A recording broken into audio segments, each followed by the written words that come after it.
दोस्तों, कैसे हैं आप सभी। स्वागत है आप सभी का हमारे से डिफेंस एकेडमी में और मैं हूं आपका एजुकेटर योगेश गोस्वामी। तो हम अपने इंग्लिश ग्रामर की एक सीरीज कर रहे थे जिसमें लास्ट क्लास जो होती है हमारी, उसमें हमने अपना फर्स्ट चैप्टर यानी कि सिंटैक्स यानी कि सब्जेक्ट वर्ब एग्रीमेंट को स्टार्ट कर दिया था। वहां पर हमने सीखा था कि किस तरीके से जो हमारा सब्जेक्ट होता है यानी कि जो हमारे नाउन प्रोनाउन है वो किस तरीके से अपने नंबर को चेंज करते हैं। तो आप सभी ने वो लेक्चर देखा होगा और उम्मीद करता हूं कि आप सभी को सब्जेक्ट से तो दोस्ती हो चुकी होगी कि किस तरीके से सब्जेक्ट को चेंज करना है।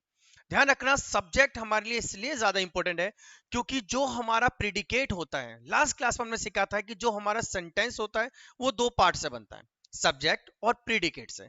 और जो प्रीडिकेट वाला पार्ट है ये हमारा सब्जेक्ट पे डिपेंड करता है क्योंकि सब्जेक्ट हमारा हीरो होता है। तो अगर किसी बच्चे ने वो लेक्चर नहीं देखा तो एक बार उस लेक्चर को देख लीजिए क्योंकि आज की जो हमारी क्लास है पूरी क्लास उसी लेक्चर पे डिपेंड है।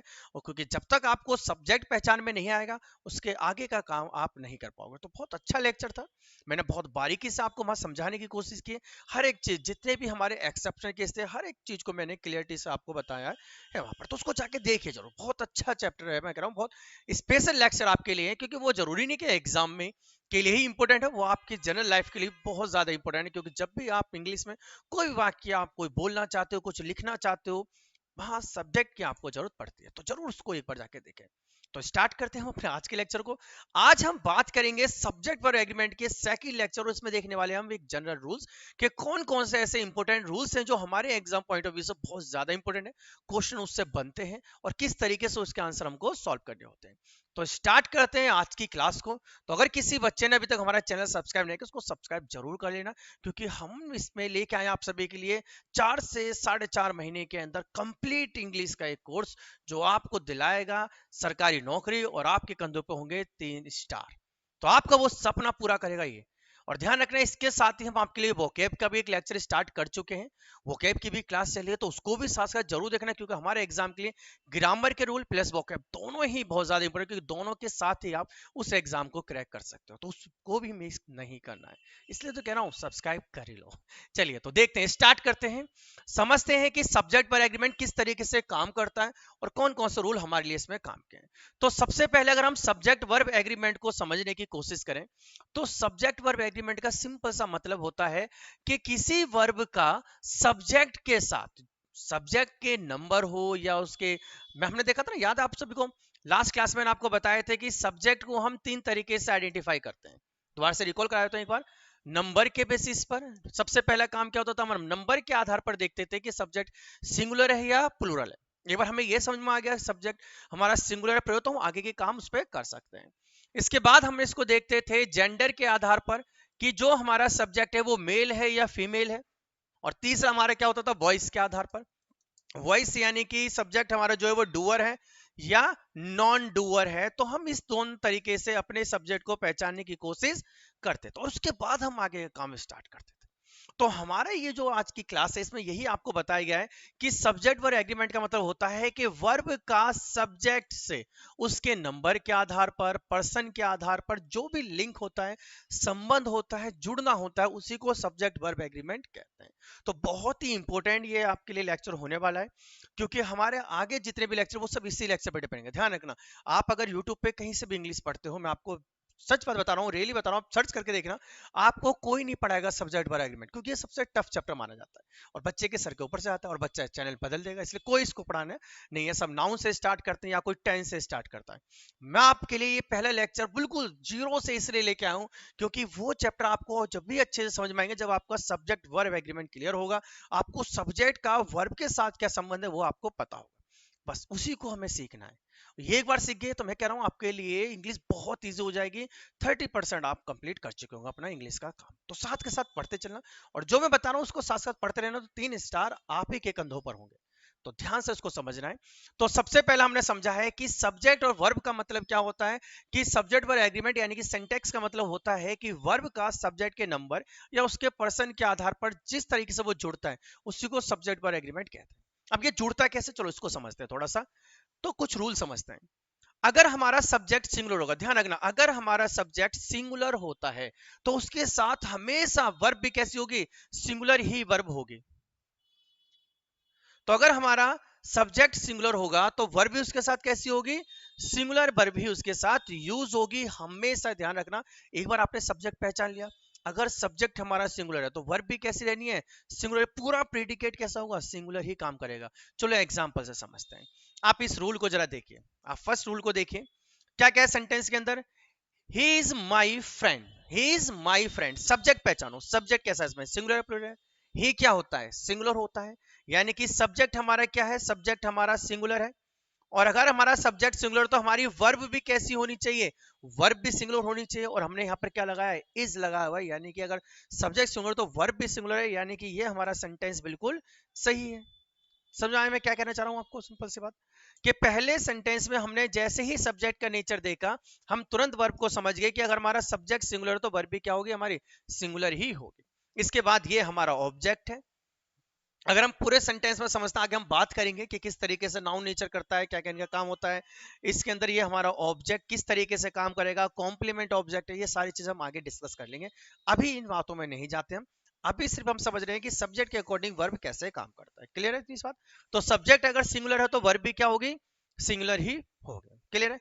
दूसरा जरा मुझे देख के बताओ सेंटेंस, क्या ये सेंटेंस बिल्कुल सही है या इसमें कोई गड़बड़ है, बिल्कुल सही है। क्यों सही है भाई, अगर आप देखो तो यहाँ भी ही है, he goes for an morning walk, यानी कि हमारा सब्जेक्ट अगर सिंगुलर है तो वर्ब भी कैसी होनी चाहिए, सिंगुलर होनी चाहिए। और लास्ट क्लास में हमने सीखा था कि सब्जेक्ट के पीछे एस लगाने से सब्जेक्ट प्लूरल बनता है, लेकिन वर्ब के पीछे एस लगाने से वर्ब क्या होती है, सिंगुलर बनती है, यानी कि जो वर्ब हमारी कैसी है, सिंगुलर हमारी वर्ब है। और अगर हमारा सब्जेक्ट सिंगुलर है तो वर्ब भी क्या होगी, सिंगुलर ही होगी। समझ में आई पहली बात। तो सबसे पहले सब्जेक्ट को आपको नंबर के आधार पर देखना है। एक बार आपने उसका नंबर पहचान लिया, अगर वो सिंगुलर है तो आगे सारी चीजें क्या होंगी, सिंगुलर। और अगर हमारा सब्जेक्ट प्लूरल है तो आगे आने वाली सारी चीजें क्या होंगी, प्लूरल ही होंगी। क्लियर है इतनी सी बात। चलिए दूसरा रूल देखते हैं। अगर सब्जेक्ट हमारा प्लूरल हो जाए तो क्या होगा, अगर हमारा सब्जेक्ट प्लूरल है तो हमारी वर्ब भी क्या होगी, वो भी प्लूरल ही होनी है। तो अगर सब्जेक्ट प्लूरल है तो वर्ब भी क्या होगी, प्लूरल ही होगी। तो एक बार आपने अगर सब्जेक्ट को पहचान लिया तो इसलिए आप वर्ब को हैंडल कर सकते हो। एग्जाम्पल समझते हैं। आप पहले वाक्य को देखिए, पहला जो सेंटेंस हमारा क्या लिखा हुआ है, दे आर माई फ्रेंड। दे कैसा यहां पर है, दे हमारा प्लूरल है, तो हमने वर्ब भी कौन सी यूज की है, प्लूरल ही यूज किया। अगर हमारा सब्जेक्ट अगर हमारा प्लूरल है तो वर्ब भी क्या है, प्लूरल। अगर यहाँ पर इज हो जाता, दे इज माई फ्रेंड, तो गलत हो जाता ना। अब आप बताओ, दे इज माई फ्रेंड होगा या दे आर माई फ्रेंड होगा, सिंपल सी बात है, दे आर माई फ्रेंड होगा। अगला बताइए जरा सा, we go for a morning walk, we go, go या गोज, बिल्कुल सही, गो होगा। गो क्यों होगा, क्योंकि वर्ब बिना एस के प्लूरल होती है, और हमारा यहाँ पर सब्जेक्ट प्लूरल है तो वर्ब भी हमने कैसी यूज किया, यहाँ पर प्लूरल वर्ब भी हमने यूज की। क्लियर है, सिंपल सी बात।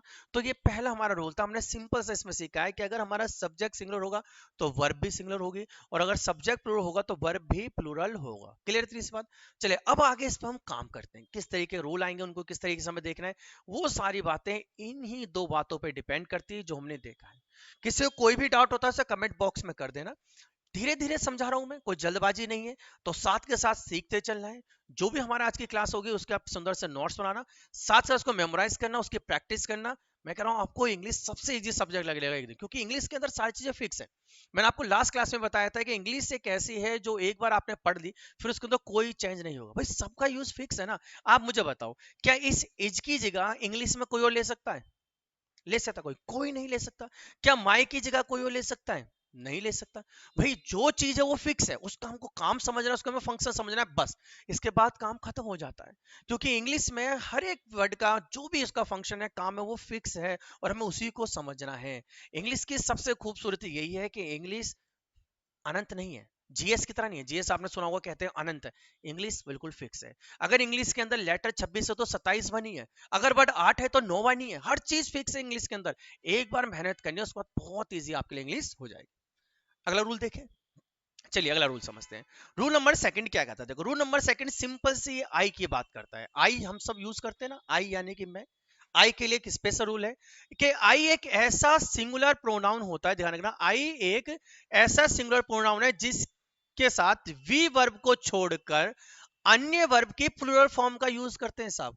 केवल वी वर्ब ऐसी है जो उसके साथ सिंगुलर आएगी, बाकी जितनी भी वर्ब है वो सब प्लूरल आते हैं, उनके पीछे आप एस या एस नहीं लगाते।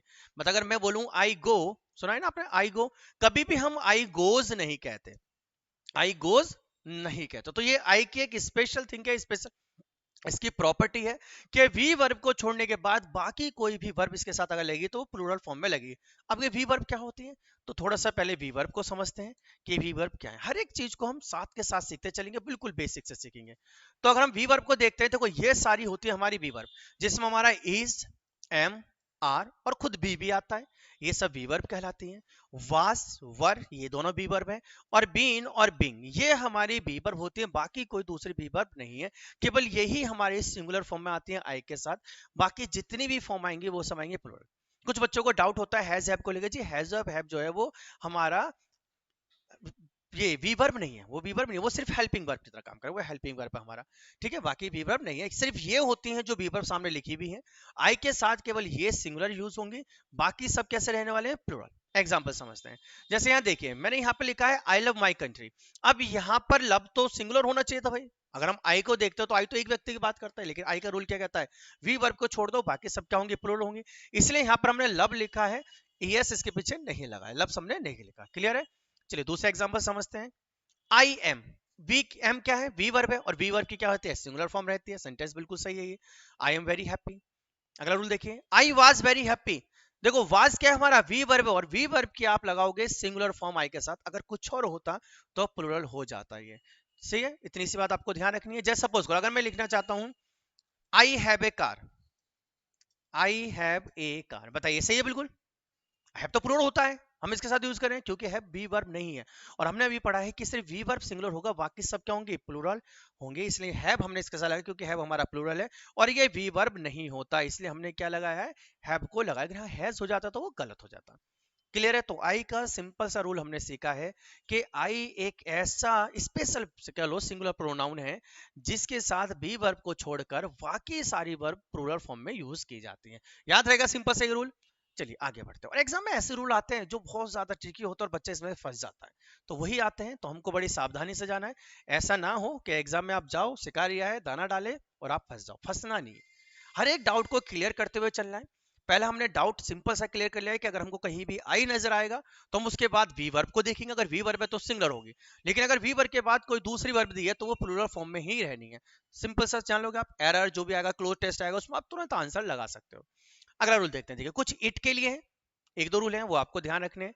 अगर हम इट की बात करते हैं, कभी भी अगर इट को हम सब्जेक्ट के रूप में लिखेंगे ना, इट के साथ हमेशा सिंगुलर वर्ब, ध्यान रखना, इट के साथ कभी भी वर्ब आएगी तो वो कैसे आएगी, सिंगुलर वर्ब ही आएगी। इट के साथ हमेशा कैसे रहती है, सिंगुलर वर्ब रहती है, का प्रयोग होता है। इसलिए जब इट और वी वर्ब को हम कंस्ट्रक्शन में होते हैं तो आई इट के साथ हमेशा क्या लगाएंगे, इज या वाज लगाते हैं। इज और वाज दोनों ही सिंगुलर है, तो जब भी इसके साथ हम वी वर्ब लगाएंगे तो कैसे लगाएंगे, हम सिंगुलर ही लगाते हैं, इसके साथ हमेशा सिंगुलर वर्ब यूज करते हैं। क्लियर है, सिंपल सी बात ध्यान रखना है। तो ये मैंने एक स्ट्रक्चर भी लिख दिया जो आपको ध्यान रखनी है कि इट के साथ हमने कौन सी वर्ब लगाई है, इज या वाज, और इसके बाद आप जो भी यूज करना चाहो वो आप यूज कर सकते हो, वो अगले वाक्य को होगा। क्लियर है, चलिए तो जल्दी से देखिए, चलिए आगे समझते हैं हम, कुछ एग्जाम्पल समझते हैं।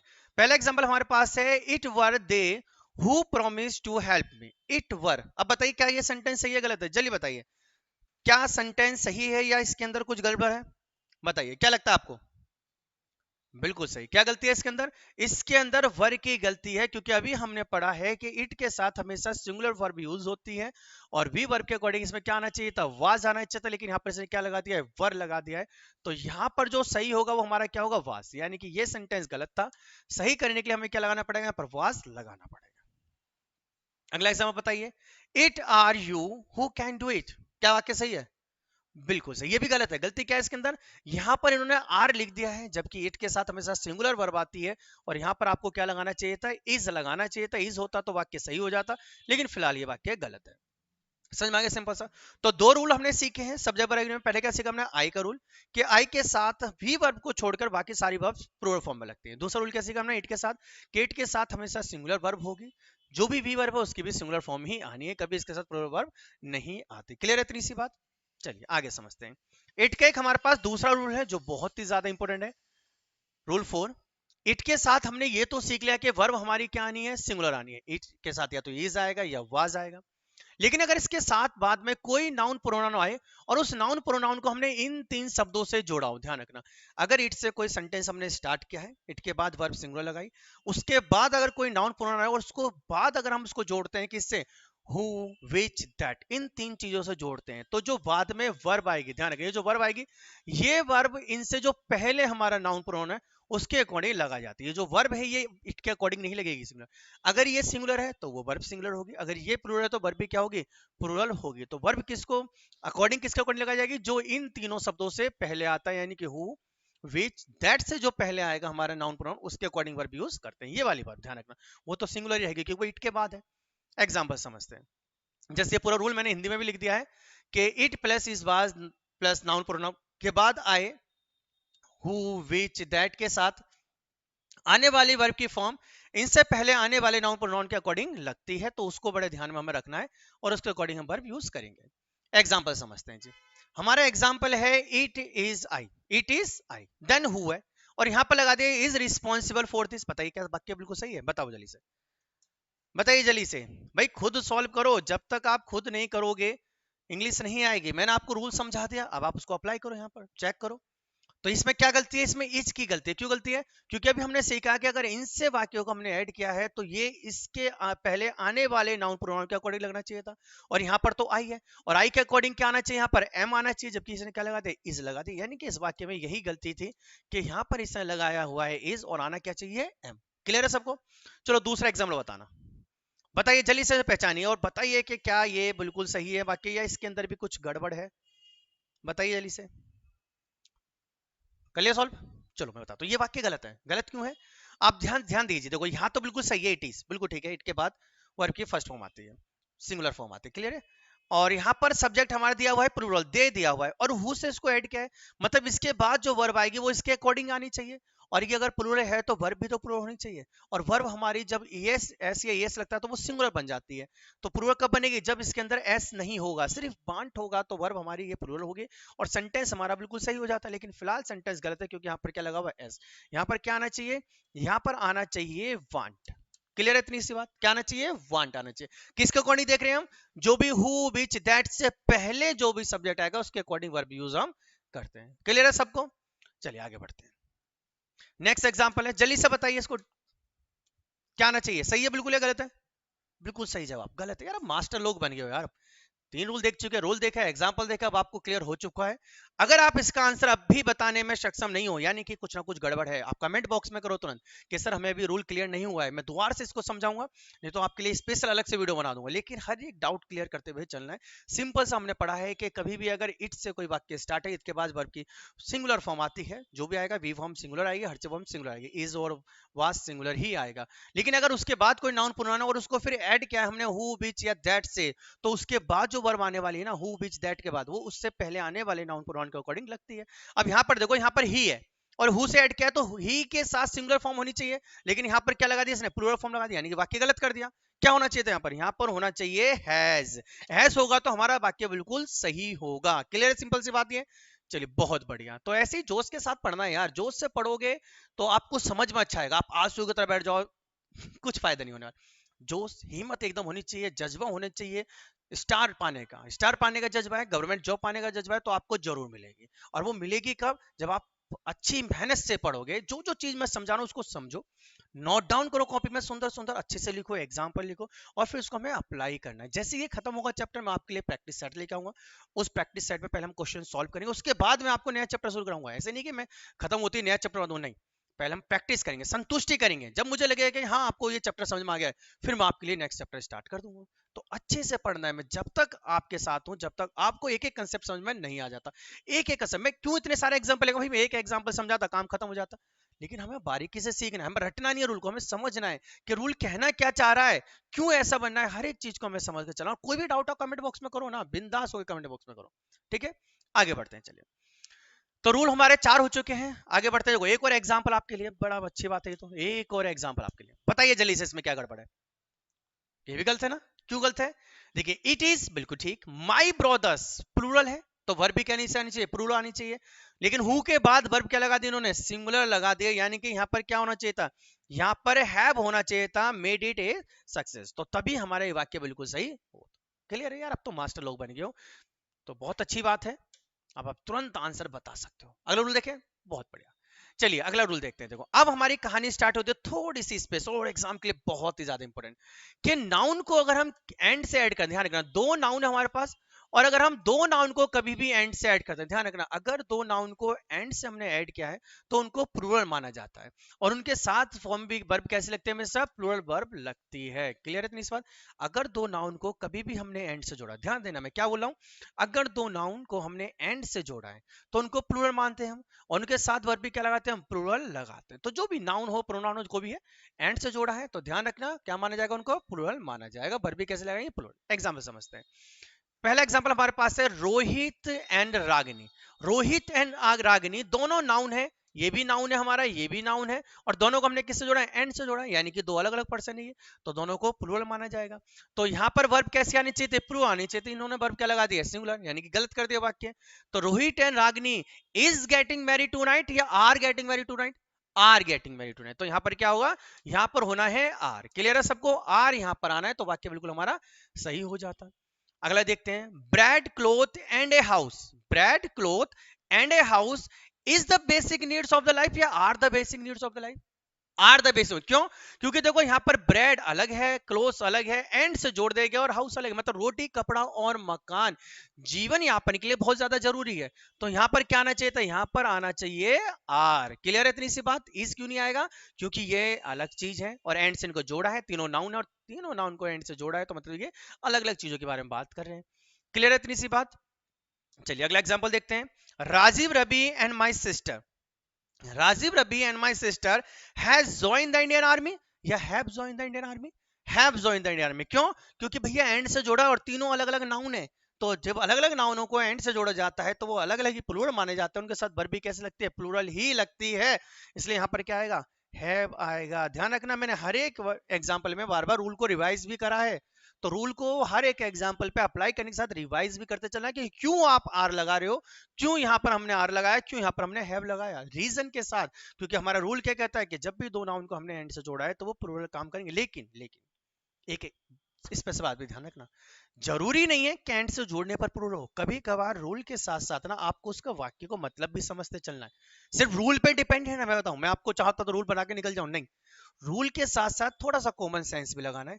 अगर यहां पर कभी भी एंड से जुड़ा लेकिन वो एक ही बात कर रहा है, एक ही चीज को दर्शा रहा है, एंड से जुड़ने के बाद भी एक ही चीज की बात कर रहा है, तो फिर वो सिंगुलर ही माना जाएगा। जैसे अगर मैं बोलता हूं यहां पर Rohit and Ragini is the name of my shop, अब बताओ मेरी दुकान का नाम है, तो मेरी दुकान का नाम तो एक ही हो सकता है ना, तो मैं क्या बोलता, Rohit and Ragini is the name of my shop या are the name of my shop, is the name of my shop. Clear इतनी सी बात? अब यहां पर आपको मतलब भी समझते हुए चलना है। रूल अच्छे होते हैं हमारे क्वेश्चन को सॉल्व करने के लिए, लेकिन कॉमन सेंस उससे ज्यादा जरूरी होता है एग्जाम निकालने के लिए। तो रूल के साथ साथ कॉमन सेंस को भी यूज करना है, थोड़ा सा वाक्य के मतलब को भी समझना है। अगर मैं आपसे यहाँ पे कहता है कि Rajeev Ravi and my sister, Rajeev Ravi and my sister is the name of my book या are the name of my book, is the name of my book होगा, क्योंकि ये एक नाम को दर्शा रहा है। क्लियर है इतनी बात? तो अगला रूल हमारा यही है, तो मैंने इसके लिए रूल भी लिख दिया है जिससे आपको आसानी हो। रूल क्या है, देखो, जब दो नाउन नाउन एंड से जुड़े हों और दोनों मिलकर किसी एक चीज का ही बोध कराते हो, एक चीज के बारे में बता रहे हैं, तो उनके साथ क्या लगाते हैं हम, उनके साथ हमेशा हम सिंगुलर वर्ब लगाते हैं। सिंगुलर वर्ब आएंगे यार, देखो जैसे कि मैंने यहां पर लिखा bread and butter are a wholesome breakfast, मतलब ब्रेक बहुत ही हेल्थी एक आपका ब्रेकफास्ट होता है, नाश्ता होता है, हेल्थी अच्छा नाश्ता है। तो यहाँ पर ये दोनों चीज किसको दिखा रहे हैं, ये दोनों चीज दिखा रहे हैं ब्रेकफास्ट को। ब्रेकफास्ट को याद है लास्ट क्लास में हमने पढ़ा था कि कुछ ऐसे वर्ड होते हैं जो हमेशा सिंगुलर होते हैं, scenery, machinery, jewellery, furniture, breakfast, dinner, lunch, याद है, डस्ट, फ्यूल, डेट, ये वेस्ट सबने देखा था, लगेज, बैगेज, नॉलेज, सब सिंगुलर फॉर्म में रहते हैं ये। तो यहाँ पर ब्रेकफास्ट हमारा सिंगुलर थिंग्स है, मतलब ये दोनों किसको दर्शा रहे हैं, एक ब्रेकफास्ट को दर्शा रहे हैं। एक ब्रेकफास्ट को मतलब एक चीज हो गई, एक चीज की बात करें, और यहाँ पर इन्होंने क्या लगा दिया, आर, गलत कर दिया ना, यहाँ क्या होना चाहिए था, इज होना चाहिए था। अगला देखते हैं, truth and honesty always triumph, मतलब ट्रूथ एंड ट्रस्ट यहाँ पे एक चीज है जो हमेशा जीती है, एक चीज है जो हमेशा ही जीतती है, हमेशा सफल वही होती है। तो यहाँ पर ये दोनों मिलके एक ही चीज को बता रहे हैं, जीत को बता रहे हैं, एक ऐसी जीत जो आप अप्लाई करोगे तो हमेशा जीतोगे। तो यहाँ पर एक चीज को बता रहे हैं, तो यहाँ पर ऑलवेज क्या बिल्कुल ठीक है, बिल्कुल ठीक है भाई, ये सिंगुलर चीज हो गई, एक चीज की बात कर रहे हैं, तो वर्ब भी कैसे आनी चाहिए, सिंगुलर ही आनी चाहिए। और यहाँ पर वर्ब सिंगुलर, देखो पीछे ऐसे, अगर ऐसे नहीं होता तो गलत हो जाते। ऑलवेज ट्रम्प्स, सही है, नहीं नहीं सॉरी सॉरी।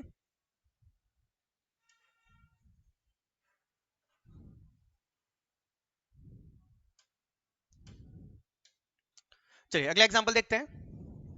अगला हमारा एग्जांपल है truth and honesty always Trump. Truth and honesty always Trump, मतलब ट्रूथ एंड ऑनेस्टी एक ऐसी चीज है जो हमेशा जीतती है, हमेशा उसकी विजय होती है, हमेशा जीतती है। तो यहाँ पर ये दोनों एक ही चीज को बता रहे हैं, यानी कि ये दोनों कैसे हो चुके हैं, ये दोनों हो चुके हैं हमारे सिंगुलर। तो इनके साथ जो वर्ब थी वो भी तो सिंगुलर होनी चाहिए थी। तो यहाँ पर वर्ब तो उन्होंने प्लूरल कर दी, एस नहीं लगाया, मतलब इसके साथ क्या लगना चाहिए था, एस लगना चाहिए था। तो ये हमारा सेंटेंस बिल्कुल सही होता है। क्लियर है। तो हमने सब्जेक्ट को जैसी पहचान, हम समझ गए कि आने वाला आगे जो वर्ब है वो भी क्या होना, हमारा सिंगुलर ही होना है। ये हमारा सब्जेक्ट है, ये हमारा पूरा प्रेडिकेट है, ये हमारा सब्जेक्ट है, पूरा हमारा प्रेडिकेट है। तो सब्जेक्ट सिंगुलर तो प्रेडिकेट सिंगुलर, सब्जेक्ट प्लूरल तो प्रेडिकेट प्लूरल। ठीक है, याद रखना, सिंपल सी बात। इसको बताइए जरा सा, slow and study win the race. Slow and study win the race या wins the race, wins the race, क्योंकि ये एक चीज को दर्शा रहे हैं, किसको दिखा रहे हैं, कि आपको एक रेस है जो आपको जीतनी है। तो उसके लिए आपको धीरे और लगातार चलना होगा, धीरे एंड लगातार, मतलब दोनों चीज जरूरी हैं। किसके लिए, जीतने के लिए, यानी कि दोनों एक चीज को बताती हैं जिसके बिना जीत अधूरी है। जैसे कछुआ और खरगोश की रेस, याद है ना, कछुआ धीरे और निरंतर चलता रहा, जीत गया। कछुआ जो है, खरगोश क्या है, तेज भगा और फिर सो गया, निरंतर नहीं चला। तो उसी चीज को बता रहा है। तो यहाँ पर क्या होना चाहिए था, विंस होना चाहिए था। तो हमने सिंपल सी बात सीखी है कि अगर दो नाउन को अगर हम एंड से जोड़ते हैं तो वो प्लूरल होते हैं, उनके साथ वर्ब क्या लगती है, प्लूरल लगती है। लेकिन अगर वो दोनों मिलकर एंड से जुड़ने के बाद भी किसी एक ही चीज की बात करें तो उनके साथ वर्ब क्या होती है, सिंगुलर ही होती है। क्लियर है। जैसे अगर मैं यहाँ पर बोलूं, bread and butter are not sold here, bread and butter are not sold here, मतलब ब्रेड एंड बटर जो है वो यहाँ पर नहीं बेचा जाता भाई साहब। तो अब दो चीजें, ब्रेड अलग है बटर अलग है, दोनों यहाँ पर नहीं बेचे जा रहे, अब दोनों अलग अलग चीजें, बंदा दोनों अलग अलग दुकान से खरीद सकता है, यानी कि वहां पर बिल्कुल ठीक है। Bread and butter are not sold here या is not sold here, are होगा, फिर वहां पर इज नहीं होगा, दो चीजों को बता रहा है। लेकिन यहाँ पर क्या बता रहा है, एक चीज को बता रहे हैं, इसलिए हमने क्या लगाना है, यहाँ पर इज लगाना है, आर नहीं लगाना। सिंपल है, समझ में, सिंपल सी बात। चलिए अगला देखते हैं, रूल नंबर 7 क्या कहता है हमसे। रूल नंबर 7 सिंपल सी बात करता है कि अगर दो नाउन को आपने एंड से जोड़ा है और पहले वाले नाउन से पहले हमने क्या लगा दिया, एक डिटरमिनर लगाया है। भाई दो नाउन थे मेरे पास, मैंने उनको एंड से जोड़ा, एक डिटरमिनर मैंने यूज कर लिया, तो वो सिंगुलर ही माना जाएगा। अब ये डिटरमिनर क्या है, सब डिटरमिनर होते हैं जितने भी हमारे आर्टिकल्स होते हैं ना, आपने आर्टिकल्स देखा होगा। तो डिटरमिनर क्या है, चलो पहले डिटरमिनर को समझ लेते हैं, फिर आगे रूल को समझेंगे। आपके जो आर्टिकल्स होते हैं, कौन कौन से आर्टिकल्स होते हैं, ए, एन, द, ये सब डिटरमिनर कहलाते हैं। जितने भी हमारे पॉसेसिव प्रोनाउंस होते हैं, यानी कि जैसे कि योर, माई, समझ में आ गया ना, हिज, ये सब क्या होते हैं हमारे, ये सब होते हैं हमारे डिटरमिनर। अगर कभी भी ये नाउन के पहले आ जाते हैं तो वो पूरा सेंटेंस एक ही माना जाता है, यानी कि ये सब्जेक्ट एक माना जाता है कि हम एक ही व्यक्ति की दो बार बात कर रहे हैं। तो इसलिए उनके साथ वर्ब भी कैसे लगाते हैं, हम सिंगुलर ही लगाते हैं। एग्जाम्पल समझते हैं। चलिए एग्जाम्पल हमारे सामने पहला है, A poet and politician, a poet and politician have come to meet my father। मतलब जो पॉइंट है ना वही कौन है, पॉलिटिशियन, क्योंकि दोनों के लिए हमने एक ही डिटरमिनर का यूज किया है। एक ही डिटरमिनर का मतलब क्या है कि जो पॉइंट है वही कौन है, पॉलिटिशियन है, जो कि मिलने आ रहा है, किससे है, have come to meet my father. यानी कि इसके बाद जो वर्ब आनी चाहिए तो वो कैसे आनी चाहिए, सिंगुलर आनी चाहिए, तो वर्ब इन्होंने कैसे लगा दिए, प्लूरल लगा दिए। यानी कि यहाँ पर वाक्य सही करने के लिए क्या लगाना पड़ेगा, हैज लगाना पड़ेगा। क्लियर है। आगे देखते हैं। अगला हमारे पास है my friend and doctor, my friend and doctor are coming to join politics. मतलब मेरा जो दोस्त है वही डॉक्टर है, मतलब मेरा दोस्त ही डॉक्टर है, उसी की बात कर रहा हूं मैं, जो क्या कर रहा है, पॉलिटिक्स को ज्वाइन कर रहा है। यानी कि एक ही व्यक्ति की बात चलिए, एक ही बार डिटरमिनर आ रहा है, तो यहाँ पर क्या आना चाहिए था, सिंगुलर वर्ब आनी चाहिए थी, इसलिए लगा के दिए, आर लगा के सेंटेंस को गलत कर दिया। ऐसे एग्जाम में गलत करवाएगा आपसे। अगला देखिए, my friend and doctor, my friend same कोई रिपीट हो गया है, कोई नहीं, नेक्स्ट पे चलते हैं। A black and white shirt are hanging on the wall या is hanging on the wall, चलिए बताइए, आर हैंगिंग या इज हैंगिंग। भाई एक ही बात चल रही है, एक शर्ट है जो ब्लैक एंड व्हाइट दोनों कलर की है, क्योंकि एक बार डिटरमिनर आया है, एक ही कलर की है। और उसको हमने कहाँ टांगा है, दीवार के ऊपर टांगा हुआ है, तो यहाँ पर क्या आना चाहिए था, सिंगुलर ही तो आना चाहिए, क्योंकि बात तो एक ही चीज की चल रही है। तो ऐसे ही एग्जाम में आपसे गलती करवाएगा, तो ध्यान रखना है। अभी हमने एंड के सिंपल सा रूल सीखे कि जब भी दो नाउन एंड से जुड़े हों तो उनको प्लूरल माना जाता है, वर्ब उनके साथ प्लूरल लगती है। लेकिन अगर वो दोनों मिलकर किसी एक चीज को बताते हैं तो उनको हम सिंगुलर मानते हैं, उनके साथ वर्ब क्या लगाते हैं, हम सिंगुलर वर्ब यूज करते हैं। और तीसरा रूल हमने क्या देखा है कि अगर पहले वाले नाउन के आगे डिटरमिनेंट लग जाए तो भी उनको एक ही चीज माना जाता है और वो एक ही चीज की बात करते हैं और वर्ब लगते हैं सिंगुलर। लेकिन मैं फिर से वही कह रहा हूं बात तुमसे कि सिर्फ रूल पे नहीं जाना है, रूल के साथ एक सिंपल सा बेसिक कंसेप्ट यूज करना है, कॉमन सेंस भी लगाना है। अगर कभी यहाँ पर कोई जेंडर फैक्टर आ जाता है और डिटरमिनेंट बेसिक एक ही है, उससे कोई फर्क नहीं पड़ता, फिर वो प्लूरल ही माना जाता है। जैसे कि अगर मैं आपसे बोलूं कि माई फादर, ध्यान देना जी, my father and mother, my father and mother are going to meet him, are going to meet him, my father and mother are going to meet him, मेरे माता पिता उससे मिलने जा रहे हैं। क्या वाक्य बिल्कुल ठीक है, गलत है इसमें? ये बिल्कुल सही है। क्यों सही है भाई? बच्चे क्या सोचते हैं कि भाई एंड से जोड़ दिया, पहला डिटर्मिनेंट है, ये गलत है, यहाँ पर ही आना चाहिए था। लेकिन वो गलत सोच रहे हैं, क्यों? क्योंकि यहाँ पर दो अलग अलग जेंडर है भाई, फादर अलग है, मदर अलग है। क्या फादर और मदर एक हो सकते हैं? एक हो सकते हैं? देखो जी, क्या करेंगे, कुछ बच्चे ये कहते हैं कि जी हम तो अपने पिता को ही माँ की तरह समझते हैं या माँ को पिता की तरह समझते हैं। अरे भाई, भावनात्मक नहीं जाना है, इंग्लिश भावनाओं पे नहीं चलती है, रूल्स पे चलती है। तो रूल्स ध्यान रखना है। जेंडर वाइज दोनों अलग है भाई, मेल अलग है, फीमेल अलग है। आप तो साइंस का रूल थोड़ा ना बिगाड़ दोगे, अलग है ना दोनों। तो दोनों अलग है तो दोनों को अलग ही व्यक्ति मानेंगे, चाहे डिटर्मिनेंट एक ही लगा, उससे कोई फर्क नहीं पड़ता। तो वर्ब यहाँ पर प्लूरल होगी और वर्ब बिल्कुल आर बिल्कुल सही है। क्लियर है? तो इस बात आपको ध्यान रखनी है। जैसे मैं आपसे बोलूंगा कि my brother and sister, my brother and sister coming today, my brother or sister is coming today या are coming today, are coming today. Simple सी बात है, क्योंकि अब दो हैं, दो अलग जेंडर हैं, तो फिर डिटरमिनेंट कुछ काम उस पे नहीं करेगा। तो रूल के साथ साथ ये बेसिक कॉमन सेंस भी आपको लेके चलना है। अगर जेंडर फैक्टर नहीं है और उनको एंड से जोड़ के पहले वाले के आगे डिटरमिनेंट है तो वो हमेशा सिंगुलर ही होंगे। लेकिन अगर जेंडर फैक्टर आ जाता है तो फिर उनको दो ही माना जाएगा। क्लियर है इस बात? आगे रूल देखते हैं। अगला रूल हमारा ये कहता है कि अगर मैं दोनों के लिए अलग अलग डिटरमिनेंट लगा दूं, भाई भाई मैंने पहले नाउन के लिए अलग डिटरमिनेंट लिया है, दूसरे नाउन के लिए अलग डिटरमिनेंट लिया है, तो क्या ये एक चीज मानी जाएगी, अलग अलग चीज मानी जाएगी? तो इनको हम दो अलग चीज ही मान कर चलते हैं, क्योंकि अब ये दो अलग अलग चीज है। तो उनके साथ वर्ब कैसी होगी, सिंगुलर वर्ब होगी, प्लूरल? यहाँ गलत लिख दिया है। वर्ब कैसी होगी उनके साथ, प्लूरल वर्ब यूज होगी, सिंगुलर वर्ब यूज नहीं होगी, क्योंकि अब वो दो अलग अलग चीज है, दोनों के अलग अलग डिटरमिनेंट, दो अलग अलग चीज हो जाएंगे। तो वर्ब हमेशा कैसे लगानी है, प्लूरल ही लगानी है। जैसे रूल देखते हैं, चलिए देखिए एग्जाम्पल देखिए। एग्जाम्पल में इन्होंने क्या बोला है, a poet and politician, and a politician, मतलब दो अलग चीजें, पोइट अलग है, पॉलिटिशियन अलग है। A point and a politician has come to meet my father या have come to meet my father. अब आएगा have come to meet my father, यहां पर हैज के बदले क्या आएगा, अब यहां पर आएगा आपका हैव। क्लियर है इतनी इस बात? क्या आएगा, हैव आएगा, हैज नहीं आएगा। अगला एग्जांपल देखिए, जल्दी बताइए क्या इसमें गड़बड़ है। माई डॉक्टर एंड माई फ्रेंड, अब डॉक्टर अलग है, फ्रेंड अलग है, मेरा डॉक्टर और मेरा दोस्त, मेरा डॉक्टर और मेरा दोस्त is going to join politics या are going to join politics, are going to join politics, क्योंकि ये दोनों अलग अलग चीज की बात करें तो प्लूरल फॉर्म यहाँ पर यूज की जाएगी, तो यहाँ पर क्या आएगा, आर यहाँ पर यूज किया जाएगा। क्लियर है इतनी सी बात? तो देखो कितना आसान होता है ना इंग्लिश में, बस आपने एक बार रूल पढ़ा, उसको थोड़ा सा समझ लिया, आप इजिली हैंडल कर सकते हो। चलिए अगला रूल देखते हैं। रूल नंबर 9 हमारे पास है। रूल नंबर 9 में क्या गया है, ईच एवरी। देखो अगर यहाँ पर हम नाउन से पहले हमने नाउन को किससे जोड़ा है, एंड से जोड़ा है। सारे रूल अभी हम एंड वाले देख रहे हैं कि नाउन को एंड से जोड़ा है तो क्या क्या हम कर सकते हैं, क्या क्या पॉसिबिलिटी हमारे पास है। तो अगर हमने नाउन, दो नाउन को या दो प्रोनाउन को हम एंड से, इससे किससे, ईच और एवरी से लगाते हैं। इनके आगे अगर हम ईच और एवरी लगा देते हैं या अलग अलग भी लगा दें या एक ही बार लगा दें, उससे कोई फर्क नहीं पड़ता। चाहे तो मैं ईच इसके सामने भी लगाऊं, इसके सामने भी लगाऊं, अलग अलग लगा दूं, एक ही बात करेगा, या मैं स्टार्टिंग में लगा दूं, एक ही चीज बात करता है। तो इनके साथ वर्ब हमेशा कैसी रहती है, सिंगुलर वर्ब इनके साथ यूज की जाती है। एग्जाम्पल समझते हैं। देखिए एग्जाम्पल मैंने क्या लगाया है, each officer and each manager, each officer and each manager. भाई देखो दोनों नाउन है और दोनों नाउनों को मैंने एंड से जोड़ा है, और लेकिन मैंने क्या आगे यूज किया, क्या है, इच का यूज किया। अगर कभी भी इच एवरी इनसे पहले आता है तो इनको सिंगुलर ही मान के चलते हैं, और इनके साथ वर्ब भी हमेशा कैसे लगाते हैं, हम सिंगुलर ही लगाते हैं, कि भाई एक एक प्रति एक की बात करते हैं। जहां भी एक की आपके माइंड में आ जाए ना, धमनी की एक की बात कर रहा है, तो वहां पर हमेशा सिंगुलर याद रखना, काम हो जाएगा। अगला एग्जाम्पल देखते हैं। अगर मैं बोलूं the duty of every girl and every boy, every girl and boy या एवरी गर्ल एंड बॉय एक ही बात है, यहाँ पर आप एवरी एक बार लगा दो या चाहो तो इससे पहले भी एवरी लगा दे, तब भी कोई फर्क नहीं पड़ता।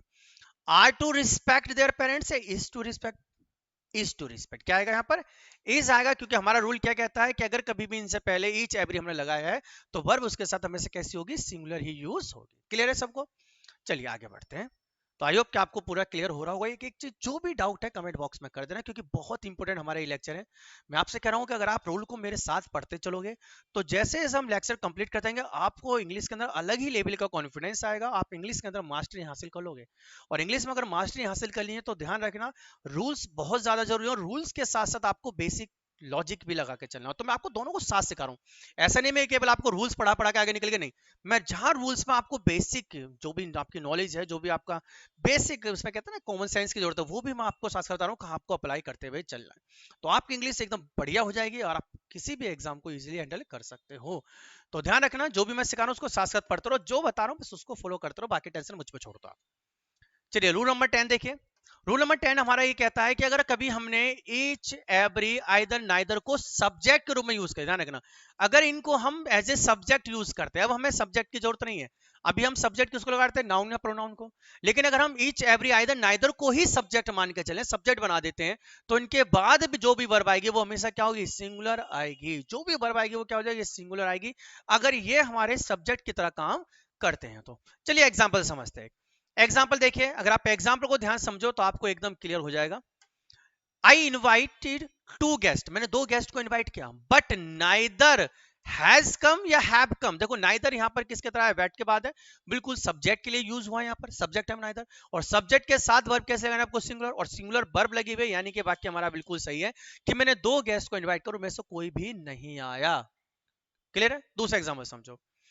ही प्रपोज बोथ द गर्ल, उसने दोनों लड़कियों को प्रपोज किया, बट नाइदर हैज रिस्पॉन्स। ठीक है, बिल्कुल भाई बेचारे की किस्मत बेकार है कि किसी ने भी उसको एक्सेप्ट नहीं करा, पर क्या कर सकते हैं। तो क्या बोला इसने, he propose both the girl but neither has respond. बताइए सही है गलत है, बिल्कुल सही है, क्योंकि नाइदर के बाद हमेशा वर्ब क्या लगाएंगे हम, सिंगुलर वर्ब लगाएंगे। यहाँ बिल्कुल सही, अगर यहाँ पर हैव होता तो गलती हो जाती, अगर यहाँ पर हैव आ जाता या यहाँ पर हैव आ जाता तो वाक्य हमारा क्या हो जाता, गलत हो जाता। क्लियर है? तो हमने सिंपल सा रूल समझा है कि कभी भी ईच एवरी आइदर नाइदर अगर सब्जेक्ट रूप में आ जाए तो उनके बाद जो वर्ब आएगी वो हमेशा क्या होगी, सिंगुलर होगी।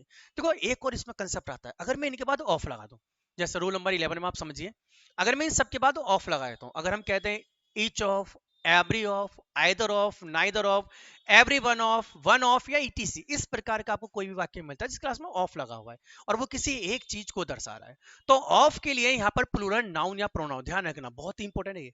ऑफ अगर लगा हुआ है तो ऑफ हमारा प्रीपोजिशन होता है और उसके बाद हमारा आता है हमेशा ऑब्जेक्ट। तो वो कौन सा ऑब्जेक्ट आएगा, वो प्लूरल ऑब्जेक्ट आता है, नाउन और प्रोनाउन हमेशा प्लूरल आएगा। लेकिन वर्ब कैसे आएगी, सिंगुलर, क्योंकि वर्ब लगी है ईच एवरी के अकॉर्डिंग और ये प्लूरल लगा है ऑफ के अकॉर्डिंग। तो यहाँ पर जब भी कभी भी वाक्य के अंदर each of, either of, neither of, every one of, neither, ये सब आते हैं हमारे आते, तो इनके पास नाउन प्रोनाउन हमारा प्लूरल है ना, और वर्ब हमेशा कैसी होगी, सिंगुलर ही होगी। चलिए एग्जांपल समझते हैं। जैसे हमने एक एग्जांपल लिखा, एग्जाम्पल है इच ऑफ द स्नैक्स। अगर आप देखो इच ऑफ द स्नैक्स मतलब जो भी सांप है इच ऑफ द स्नैक्स, उसमें से ऑफ आ गया ना, इज पॉइजनस या आर पॉइजनस, इज पॉइजनस, बिल्कुल ठीक है।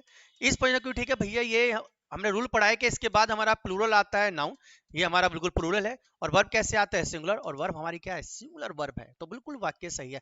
लेकिन अगर दूसरा वाक्य को ध्यान से देखते हैं, आप बताइए क्या ये वाक्य सही है गलत है। One of them have topped in exam, one of them, अगर आप ध्यान से देखो, देखो नाउन जो है हमारे पास, नाउन प्रोनाउन वो प्लूरल है, बिल्कुल ठीक बात है, लेकिन वर्ब कैसे होनी चाहिए, सिंगुलर, और इन्होंने वर्ब कैसे लगा दिया, उन्होंने वर्ब लगा दी है प्लूरल, यानी कि यहाँ पर ये वर्ब गलत हो गई है। यहाँ पर क्या आना चाहिए, यहाँ पर आना चाहिए था हैज, और अगर हैज आता तो हमारा वाक्य बिल्कुल सही होता। समझ में आई सिंपल सी बात, क्या इसमें गलती और क्या सही होना चाहिए था। तो आई होप आपको ये रूल भी समझ में आ गया है।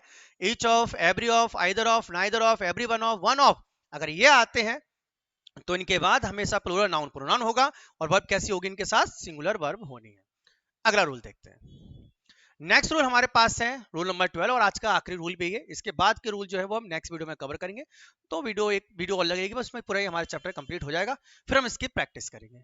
तो आखिरी रूल हमारा कहता है कि अगर कभी भी everybody, somebody, nobody, anybody, someone, everyone, no one, anyone, everything, something, anything, nothing, अगर आपको ऐसे वाक्य नजर आते, ये सब एक जैसे शब्द है, एक जैसे, चाहे पीछे वन लगा हो, थिंग लगा हो, कुछ भी बड़ी लगा हो, ये सब एक ही चीज को बताता है। और इनके बाद हमेशा सिंगुलर वर्ब भी यूज होते, हमेशा सिंगुलर वर्ब इनके साथ यूज होंगे, हमेशा सिंगुलर वर्ब भी यूज होंगे, ध्यान रखना है सिंपल सा। जैसे एग्जांपल देखो, everybody knows that the sun is a star, तो नोज सही है बिल्कुल, एवरीबॉडी के बाद सिंगुलर वर्ब आती है, और वर्ब भी हमने क्या लगाया सिंगुलर, क्योंकि हमने रूल पढ़ा है कि वर्ब के पीछे वैसे एस लगता है तो वर्ब हमारी सिंगुलर हो जाती है, बिना ऐसे एस के वो प्लूरल होती है, यानी कि ये वाक्य हमारा बिल्कुल सही है, एकदम करेक्ट है ये। अगला देखो, someone among his friends likes partying, तो someone से हमने स्टार्ट किया है, someone से स्टार्ट किया है तो वर्ब कैसी होनी चाहिए, सिंगुलर वर्ब, यहाँ पर क्या है सिंगुलर वर्ब है, यानी कि हमारे ये दोनों वाक्य बिल्कुल सही है। क्लियर हो गया है? तो आई होप आपको समझ में आ चुका होगा किस तरीके से हमें सब्जेक्ट के अकॉर्डिंग वर्ब को लगाना है। तो ये हमारा एक बहुत ही ब्यूटीफुल सा लेक्चर था, और उम्मीद करता हूँ कि आपके बहुत सारे कंसेप्ट क्लियर होंगे। बहुत इजी हमने इसको पढ़ा है, धीरे धीरे पढ़ा है, अच्छे तरीके से पढ़ा, हर एक कंसेप्ट को हमने समझ के पढ़ा है, रूल भी, और उसके साथ साथ हमने बेसिक कंसेप्ट भी हमने सीखे हैं। तो हर चीज को मैंने कोशिश की है कि आपको अच्छे तरीके से मैं क्लियर करा सकूं, उम्मीद भी करता हूं कि आपको क्लियर भी हो गया होगा। तो नेक्स्ट वीडियो में इसके नेक्स्ट पार्ट होगा, जिसमें बहुत ही और अच्छे रूल देखने वाले, जो एग्जाम के लिए बहुत ज्यादा इंपॉर्टेंट है। तो आपने अगर चैनल को सब्सक्राइब नहीं किया तो सब्सक्राइब जरूर कर लें, क्योंकि आने वाले लेक्चर और भी बेहतर होने वाले हैं। और आप सभी के लिए एक और अनाउंसमेंट कर दूं, आप सभी के लिए हम वोकैब की क्लास भी स्टार्ट कर चुके हैं, वर्ड बूस्टर वोकैब के नाम से, जहां पर आपको वोकैब बहुत ही आसान तरीके से याद कराई जाएगी, और मैं आपसे प्रॉमिस कर रहा हूं कभी नहीं भूलोगे जिंदगी भर। तो एक बार उस लेक्चर को जरूर देखना, और आपका एग्जाम बहुत ही ज्यादा इंपॉर्टेंट है, क्योंकि आपका एक ही लक्ष्य है, टारगेट स्टार लगाना ना, और स्टार वो कब लगेगा जब आपको मेहनत करनी पड़ेगी। तो दबा के मेहनत करो, हम आपके साथ हैं, बस आप वही करते जाओ जो हम आपको बता रहे हैं। एक बार ट्रस्ट करिए, ब्लाइंड ट्रस्ट, और आप आराम से सरकारी नौकरी पास करोगे। तो नेक्स्ट लेक्चर में मिलेंगे अच्छे से कंसेप्ट के साथ, जब तक के लिए जय हिंद, जय भारत।